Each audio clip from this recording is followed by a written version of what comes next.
कौन स्पेशल बराती? शिव जी ने भृंगी नामक प्रेत से कहा कि अपने कुछ खास कैंडिडेट छूट गए थे, ये जो लोग गए इनको जाने दो, स्मशान में चले जाओ और बता दो कि आज मालिक का विवाह है।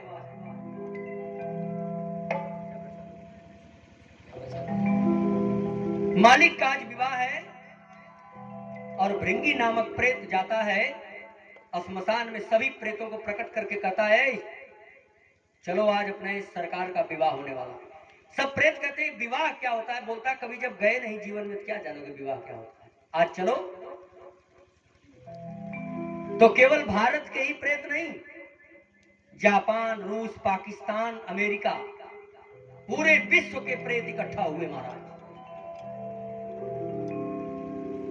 और सभी प्रेत आज भगवान शिव के अनुशासन को सुन के आज महादेव की बारात में आ रहे हैं। ये अंधेरा इसीलिए हुआ था ताकि प्रेत बड़ी तेजी से आ जाएं, और अब सब आ गए हैं। जय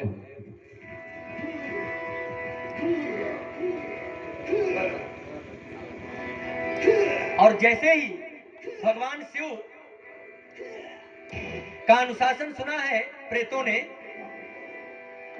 शिव अनुशासन सुन सब आए, शिव अनुशासन सुन सब आए, सब पद जलज शीस तिन नाए, शिव अनुशासन सुन सब आए, सब पद जलज शीस तिन नाए, शिव अनुशासन सुन सब आए, सब पद जलज शीस तिन नाए। नाना वाहन नाना वेशा, वैसे शिव समाज निज देवा, भोग कही न विपुल मुख काहू, विपद कर तो बहु पदवाप, विपुल नयन को नयन विहीना, दृष्टपूत को अति तन कीना, जज दोलह तसी बनी बराता, कौतुक विविध होई मत जाता, यहाँ हिमाचल रचु बिताना, अति विचित्र नहीं जाई बखाना।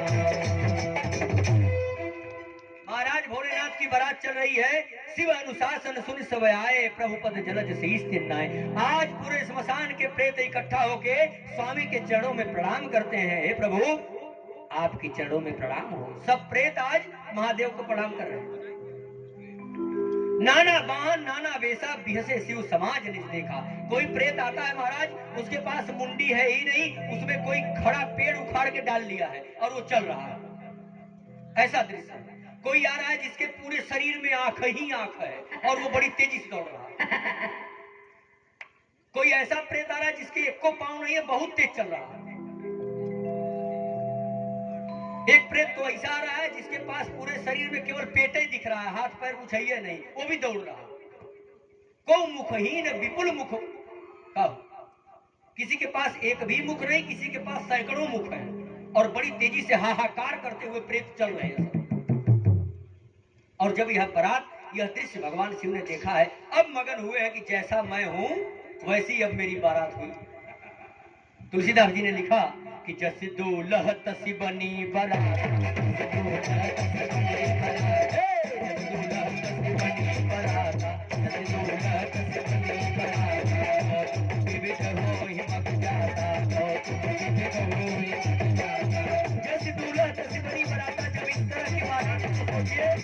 कि कितना कौतुक हो रहा होगा रास्ते में। कौतुक क्या हो रहा है कि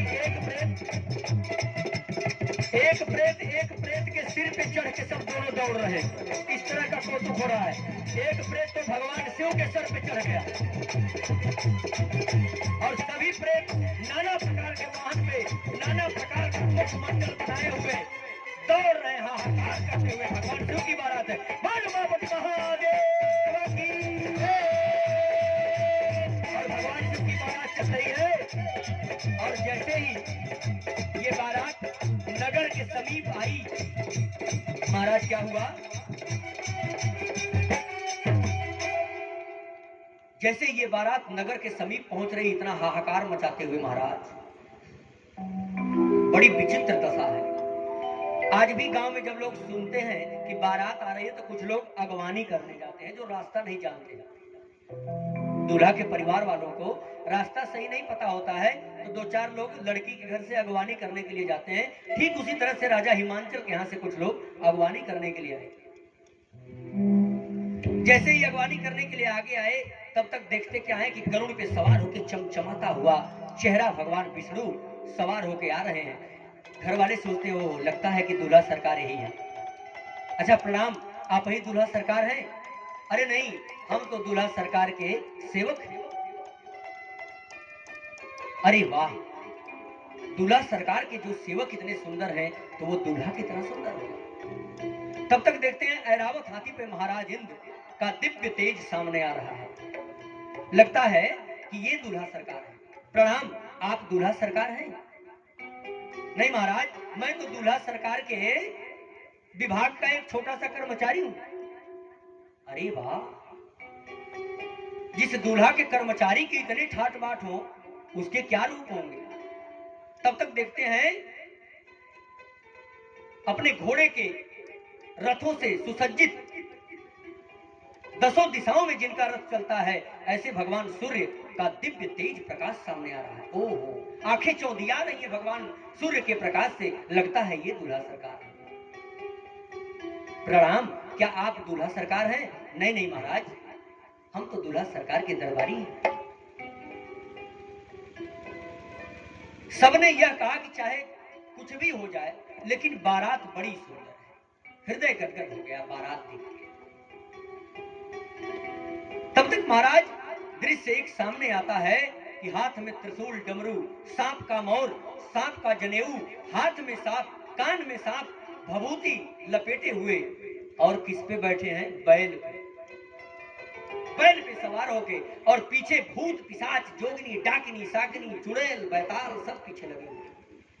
यह दृश्य जब घर वाले देखते हैं महाराज तो उनको लगता है कोई दूसरी बारात है, रास्ता भटक गए। ये भगवान शिव का बैल है और लगता है कि रास्ता भटक गए हैं। अगवानी करने वाले जब जाते हैं रास्ता बताने के लिए कि आपको कहां जाना है, तो वो पता बताते हैं कि भैया राजा हिमांचल के यहां जाना है। सब के सब स्तब्ध रह जाते हैं और जिस जिस वाहन से सब गए थे, ही हर से सुर सेन निहारी हर ही देख अति भय।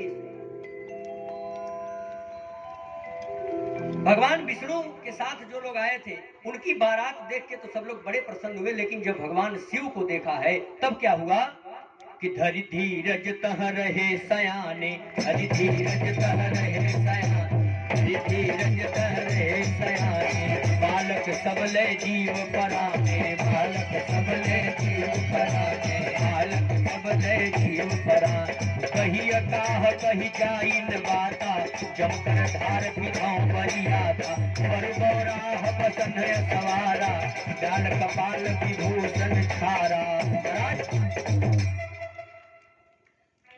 धरि धीरज तह रहे साने।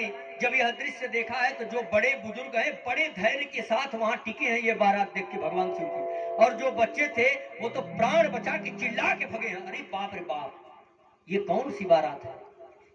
और बच्चे जब एकदम रोते हुए घबराए हुए जब अपने घर में जाते हैं तो माताएं पूछती हैं बेटा क्या देखा है। अरे बोला पूछो मत, प्राण बच गए किसी तरह। क्या हुआ, किसको देखा? बोला जीजा जी को। और जीजा जी को देखने के बाद तो जीने का मन करता है, इनके देखने के बाद तो मरने का मन कर रहा। ऐसे जीजा जी महाराज। और जब बच्चों से माताएं पूछती हैं कि तुमने क्या देखा, तो लड़के कहते हैं कि जो दुल्हा है ना वो पागल है। छोटे छोटे बच्चे हैं और जो दृश्य देखते हैं वो कह रहे हैं कि ये जो दूल्हा है वो पूरा पागल है, थोड़ा बहुत नहीं पूरा पागल है। तो माताएं सोचती हैं कि लगता है कि कुछ देख लिए हैं बच्चे, सब डर गए हैं। ब्याल कपाल विभूषण छारा। जब वो सर पे सांप देखे हैं, बिच्छू देखे हैं, ये जनेऊ में सांप, कंकन सांप, कुंडल सांप, इतना सांप जब किसी मनुष्य के शरीर पे जो है लिपटी हुई हो और पूरे अंग में भभूत लिपटा हो, हाथ में त्रिशूल डमरू हो, बैल पे सवार हो, आगे भूत पिशाच हो, किसकी हिम्मत की जो टिकेगा। महाराज अब यह बारात जब जो है महाराज हिमांचल के दरवाजे पहुंचती है, आज माता मैना दूल्हा का परिछन करने के लिए आती हैं, और जब यह विराट विकराल विकराल रूप देखती हैं महाराज, अपने किस्मत को कोसने लगती। मुझे डर था कि ये नारद जरूर मेरे साथ धोखा करेगा, और आज कर गया। अब तो मेरी इज्जत सजी हुई है, अब तो बारात दरवाजे पर आ गई है, अब मैं क्या करूं? तब कहती वो नारद गया कहां, जरा उसको अपने पास बुलाओ। जब विवाह में मामला बिगड़ जाता है तो अगुआ खोजा जाता है, बुलाओ। जब तक शादी नहीं तय होती, अगुआ के लिए 4 प्रकार की मिठाई आती है। अगर खुश हो गए शायद रिश्ता पक्का, और शादी हो जाने के बाद अगुआ कई साल पहले मर गई पता नहीं चले। आज नारद जी को खोजा जा रहा है विवाह में, कहां गया? मैना जी कहती हैं कि नारद कर में काह बिगाड़ा, नारद कर में काह बिगाड़ा, भवन मोर जिन बसत उजाड़ा, भवन मोर जिन बसत उजाड़ा। हमने नारद जी का क्या बिगाड़ा था जो हमारा ये हंसता खेलता परिवार, बसा हुआ भवन उजाड़ दिया? जो फल कल्प वृक्ष में लगना चाहिए, आज वो फल इस बबूल के पेड़ में क्यों लगा दिया? मेरी पार्वती इस बौराह के साथ कैसे जाएगी? महाराज, मां मैना को अपार कष्ट है, आरती करने के लिए किसी तरह से आती हैं, और भगवान शिव की जैसे ही आरती करती हैं, और थोड़ी सी जो कपूर की जो लौ थी ना, वो जो मौर में बिच्छू लटक रहे थे, उन तक वो लौ पहुंच गई आरती करने में, और उनमें से 2-4 बिच्छू मां के थाल में गिर गए, जो आरती वाली थाल थी। और जब गिरे तो ये सोची कि लगता है आर्टिफिशियल है, टूट गया होगा, और जब थाल में चलने लगे तो थाल वहीं के वहीं फेंक दिया, और फेंक के मां मैना भाग गई। संत जनों का जो भाव है, कुछ लोग ये बताते हैं कि बिच्छू के गिरने से मां ने थाली फेंक दिया, किसी संत ने बताया कि नहीं नहीं, बिच्छू के देखने से नहीं। महाराज, भगवान शिव के जो मस्तिष्क पर कौन विराजमान है? चंद्रमा। और जिसके मस्तिष्क पर ही चंद्रमा विराजमान हो, उसकी आरती कपूर से क्या किया जा सकता है? इसलिए मानो मैना जी ने वो थाल फेंक दिया। प्रसंग बहुत लंबा है कि मैना जी ने थाल क्यों फेंका, केवल इसी पर चर्चा करें तो 2 घंटा लग जाएगा। क्यों फेंका था, समय कम है। अब नारद जी को ढूंढा जा रहा है कि नारद जी कहां गए। और इधर क्या हो रहा है महाराज? इधर भगवान शिव जो मृगछाला है उनका, उसमें बेल्ट का काम कर रहे हैं एक नाग देवता, बेल्ट लगे हुए हैं, क्योंकि मृगछाला अभी नई आई है ना, तो वो सरक रही थी। और उस समय एक नाग को महाराज ने मंगाया, और उसके पूंछ में उसका मुंह पकड़ा, कहा भैया इज्जत तुम्हारे हाथ। ससुराल की बात है, कहीं और होती तो मामला संभाल लेते, लेकिन ससुराल की बात है, सब लोग मुझे छोड़ दें लेकिन भैया तुम मत छोड़ना। लेकिन कैसी विडंबना, आज प्रबल प्रेम के पाले पड़ के हरि को नियम बदलते देखा, अपना मान भले टल जाए भक्त का मानना टलते देखा। नारद जी ने जो भविष्यवाणी कर दिया कि जोगी जटिल काम मन नगन अमंगल वेश, नारद जी कह दिए कि इसका दूल्हा नंगा होगा। आज भगवान शिव उसी वचन को पूरा करने के लिए, अपने भक्त का भाव न कट जाए, नारद जी की भविष्यवाणी झूठी न हो जाए, इसलिए आज वो नंगा हो गए। और कैसे नंगा हुए? इधर भगवान विष्णु के जो वाहन है वो क्या है? गरुड़। और गरुड़ और सांप की आप लोग समझिए कि जन्म जन्मांतर की दुश्मनी। अगर गरुड़ को सांप देख लेना तो 1 बीघा दूर से भागता। और इधर गरुड़ जी धीरे धीरे भगवान शिव के जो कमर में लगे सांप, ये उन्हीं को देख रहे हैं, एकदम केंद्र बनाए हैं उन्हीं को। और अब इनकी सांस जो है फूलने लगी, और जैसे ही आगे बढ़े बस सांप इनके मृगछाला से उतरा और महाराज निकल गया। इतनी भीड़ थी, लेकिन अभी सांप आ जाए तो उसके रास्ते की कोई जरूरत, आप अपने आप लोग रास्ता उसको दे दिए, और सांप भाग गया, मृगछाला भगवान भोलेनाथ का नीचे गिर गया। बोले उमापति महादेव की जय। अपने विवाह में भयो शिव नंगा। आज अपने ही विवाह में भगवान भोलेनाथ नंगा हो गए, अपने भक्त का मान रखने के लिए। जब इतनी बातें मैना जी ने सुना है, एक तो यह दृश्य, दूसरे इतना पागल की कपड़ा भी निकाल दिया, कौन विवाह करेगा बताइए। अब नारद जी जाते हैं और समझाते हैं कि मां, ये आपकी पुत्री नहीं है, ये पूर्व जन्म में सती थी, श्राप के कारण इनका जन्म पार्वती रूप में हुआ है, ये सदा सदा उनकी अर्धांगिनी है। जब ये बात समझाया है, तब मैना हिमवंत आनंदे पुनि पुनि पार्वती पति, तब जो है मां के हृदय में आनंद हुआ है और बड़े ही सुंदर तरीके से विवाह संपन्न हुआ। और माताएं जब भोजन पे बैठे हैं बाराती गण, तो एक छोटी सी गाली गा रही है। राजा हिमाचल के यहाँ की जो माताएं हैं, गाली गा रही हैं, क्या?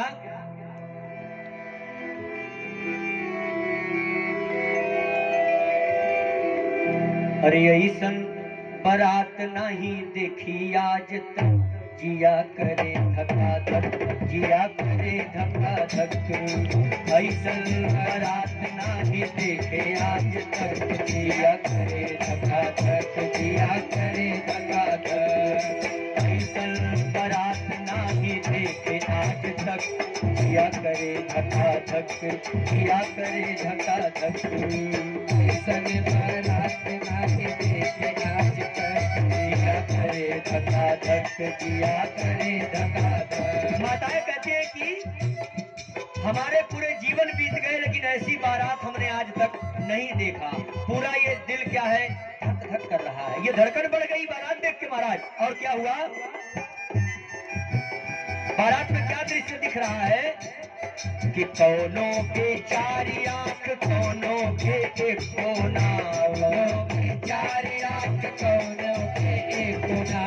तो बाराती है ना, भूत प्रेत पिशाच तो बाराती है बाबा के, और किसी के पास 4 आंख है, किसी के पास एक भी नहीं है। तो क्या हुआ, जिसके पास एक भी नहीं है, कौनों के चारी आंख, कौनों के एक कोना, कौनों के चारी आंख, कौनों के एक कोना। जौने के एक कोना ताक टकाटक, जिया करे धकाधक, जिया करे धकाधक। जौने के एक कोना ताक टकाटक, जिया करे धकाधक, जिया करे धकाधक। और कौनों के 4 पैर, कौनों के एक कोना, दोनों के 4 पैर, कौनों भगवती महादेव की। कौनों के 4 पैर, कौनों के एक कोना, कौनों के 4 पैर, कौनों के एक कोना। अरे जौने के एक कोना दौड़े टकाटक, जिया करे धकाधक, जिया करे धकाधक। अरे जौने के एक कोना दौड़े टकाटक, जिया करे धकाधक, जिया करे धकाधक। कौनों के 4 हाथ, कौनों के एक कोना, कौनों के 4 हाथ, कौनों के एक कोना। जौने के एक कोना, जिसके पास एक भी हाथ नहीं, वो क्या करता है, जौने के एक कोना हाथ मारे फटाफट, जिया करे धकाधक, जिया करे धकाधक। जौने के एक कोना हाथ मारे फटाफट, जिया करे धकाधक, जिया करे धकाधक। कौनों के 4 मुंह, कौनों के एक कोना, कौनों के 4 मुंह, कौनों के एक कोना। जब भोजन करने बाराती बैठे महाराज, तो किसी के पास 4 मुंह है, किसी के पास एक ही नहीं है। और जिसके पास 4 मुंह है, भोजन परेसने वाला व्यक्ति परेशान है कि पत्तल लगाएं किस मुंह पे। अब बताओ, जिसके पास 4 मुंह, वो पत्तल उसका कहाँ रखा जाएगा, और जिसके पास एक और नहीं है, उसकी पत्तल कहाँ लगे। धन्य है बारात भगवान की। अब ऐसे बारात में धक्का धक ना करेगा तो क्या करेगा, अंतिम परेशानी है, भोजनों नहीं कर पाएंगे क्या सब। हाँ, कौनों के 4 मुंह, कौनों के एक कोना, कौनों के 4 मुंह, कौनों के एक कोना। जौने के एक कोना बोले फटाफट, जिया करे धकाधक, जिया करे धकाधक। ना बोले फटाफट, जिया करे धका धक, जिया करे धका धक। महाराज अब विवाह संपन्न हुआ, सब लोग बड़े प्रसन्न